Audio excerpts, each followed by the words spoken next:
Hey, and welcome back to another lesson. Today we are going to be playing with a big fat ambient tone, and I'm going to show you how to use open triads, also known as spread voicings, to get a really kind of orchestral, super cool sound on the guitar. And I'll show you how you can use that to play a famous worship progression. These are some of my favorite voicings that you can play on the guitar. It doesn't have to be played with a big ambient tone. So let's go ahead and check out how I played these open triads with an ambient tone, and then afterwards we'll come right back and break it down for you.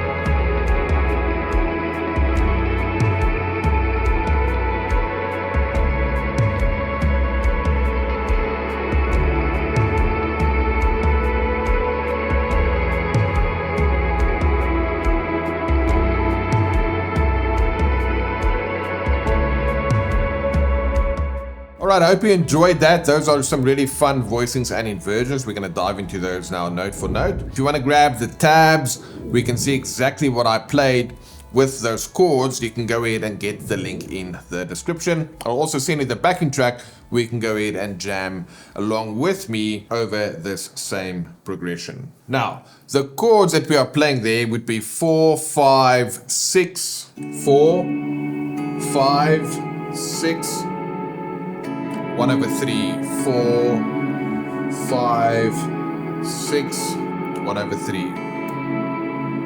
As you can hear, I've got a pretty big sound here. A lot of pre-delay, a lot of delay, a lot of reverb, a lot of everything.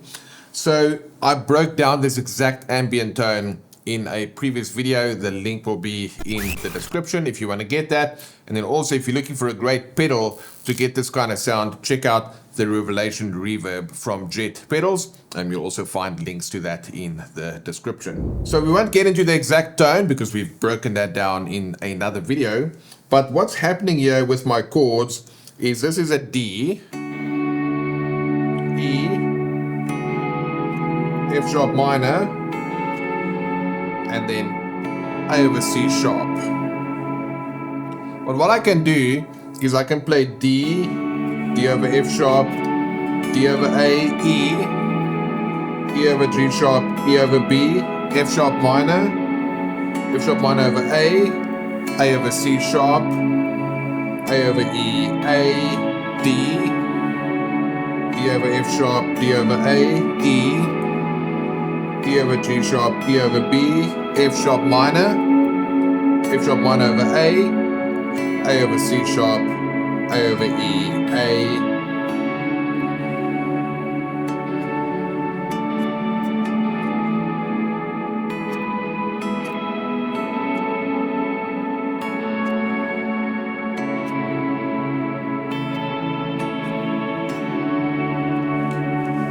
Yeah, I played it once without talking. So again, all of the tabs, everything is available for you in the description. But let's quickly break that down. If I go to another track like this and see if I can turn off some of this reverb and delay and just get a fairly clean sound. So this is D, and typically a D triad will just be played like this in this instance. Now what I'm doing is I'm taking the middle note and I'm playing it down an octave. And that gives me this open sound. Alright, that's an open D triad that you've just heard there. Now my next D triad will be here. So now if I take D, F sharp and A, and I put my middle note down an octave, I'm going to get this inversion, which is like a D over F sharp. Here's my root position, D over F sharp, and then my next version of a D will be here. And now I'm going to take my A note and I'll put that in the bottom. So if I were to just play closed position triad, starting on my second inversion, root position, first inversion. But then I take my middle note an octave down every time. Then it's going to sound like this. And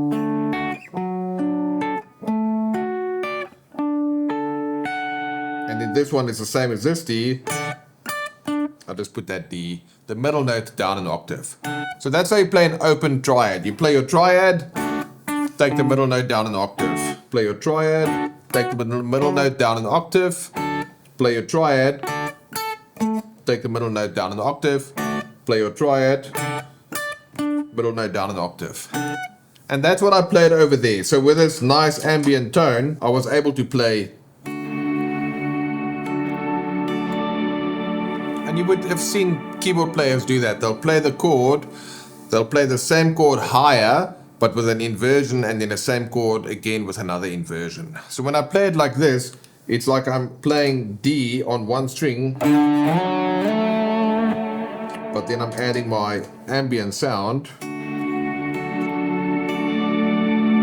I do exactly the same thing with E, where everything is just 2 frets higher. So again, if we just look at this over here, it's simply E, middle note down an octave. Then over here, E, middle note down an octave. And then E, middle note down an octave. And then with my big ambient tone, it sounds like E, E over G sharp, E over B. So I do that for D and then for E. Without talking, it's going to sound like this.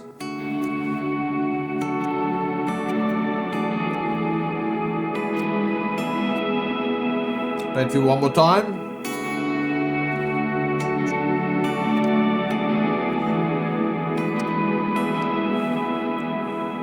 Now that's going to take a bit of getting used to. When you have a sound like this, you can play it once and then move to your next one. Take your hands off, move to the next one. It's almost like you have a sustain pedal, because that's what piano players do. They'll play a chord. While they step on a sustain pedal, they can take their hands off, the sound will keep ringing, and then I can go to the next chord. When you have a big tone like this,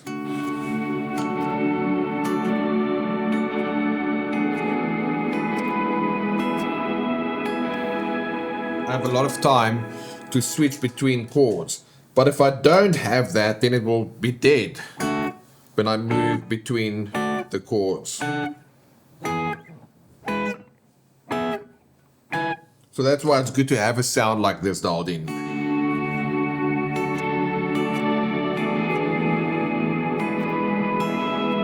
Then I went to F sharp minor. F sharp minor over A. So let's look at those voicings again. My F sharp minor is simply F sharp minor like this. But then I took the middle note down an octave.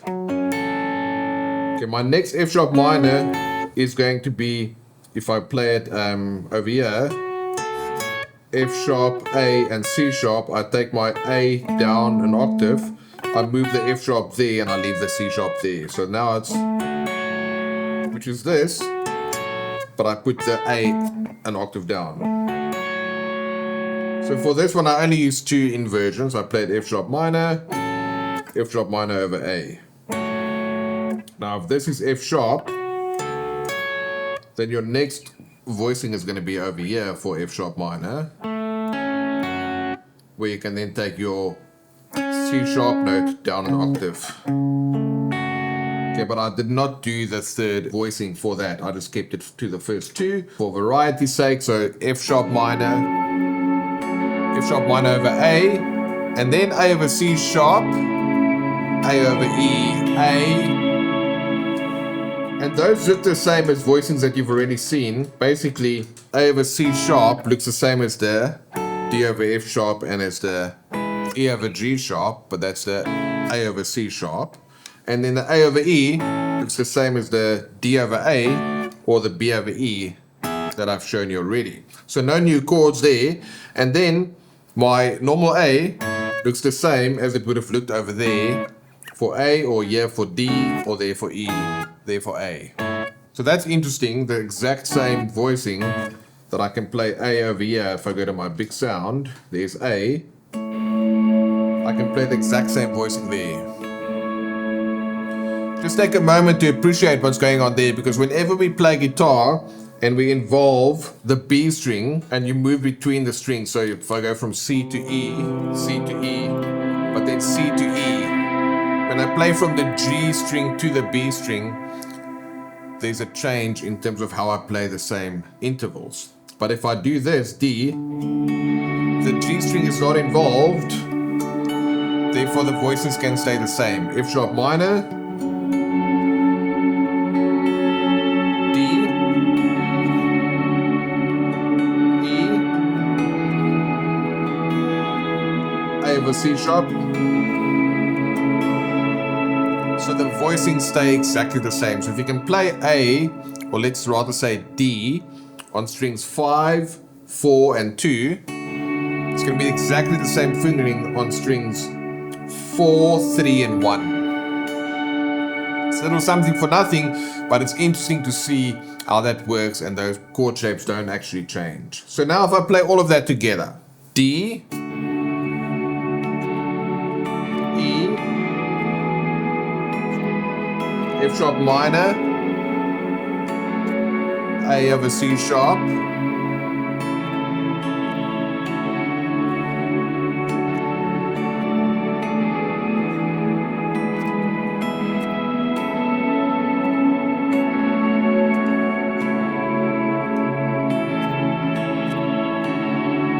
don't know about you, but that's a very pleasing sound, just in the way that that's the kind of thing when you listen to classical music, those open spread triads happen quite often, and there's nice voice leading and all those kind of things in between the voicings.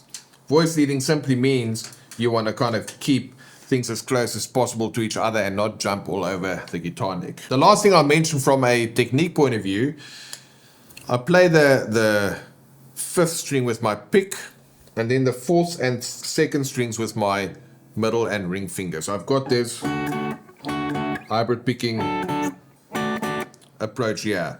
Now when I play the 2nd inversion, instead of 5, 4, 2, 5, 4, 2, then I have 5, 3, 1. So then you have to kind of get used to changing strings. So from 5, 3, 1 to 5, 4, 2. And by the way, if you know the 4, 2 voicings, they are hiding in plain sight right there within those, because I'm playing on strings 4 and 2, and that's obviously a triad.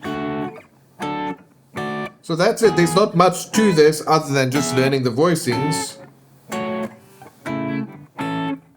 So I'll go ahead and I'll play it for you once more with the backing track as we play this out, and then afterwards I'm going to go right into playing the tremolo picked part, where I played another kind of a melody using a similar idea that we used in a video that we published 3 weeks ago, where I'll show you how to have a starting tone, a target tone, and then connecting them with a passing tone. So let's go ahead and jam that right now. I'm going to play the choral part, going into that melodic part, and then we'll end the video with that section.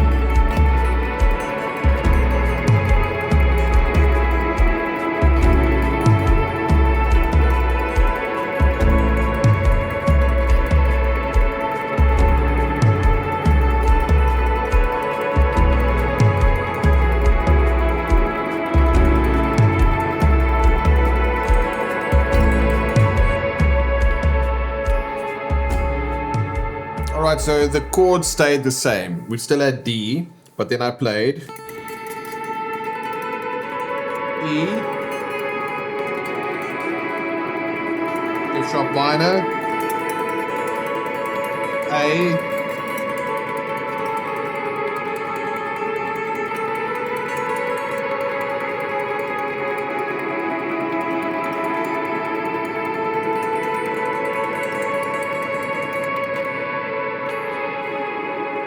I play all of that with a cleaner sound out any delay, it's going to sound like this.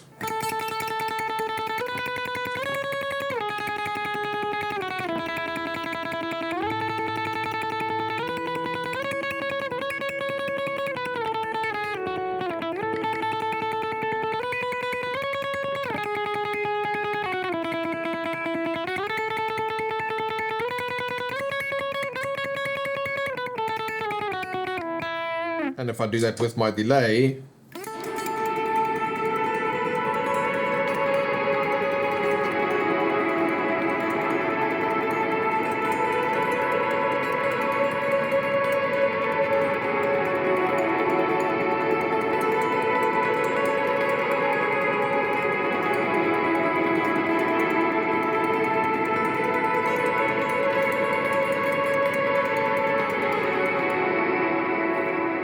so all of that is in a tab. I'm simply going 10, 12, 14, 9, 7, 5. 10, 12, 14, 14, 12, 10, 9, 7, 5, 10, 12, etc. All in the tabs there, you can listen to it. And then all I'm doing is I'm picking, this is known as tremolo picking. If I go with a dirty sound,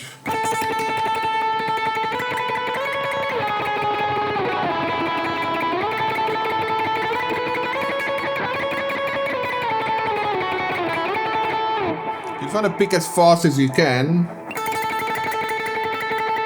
and the trick there is to be relaxed while you're picking frantically. So it's a bit of a paradox, because in order to pick really fast you have to be super relaxed. A lot of people tense up when they try and pick, and then because of the tenseness your hand can't get to that velocity to pick like that. So if you want to pick this tremolo picking, just be relaxed, right?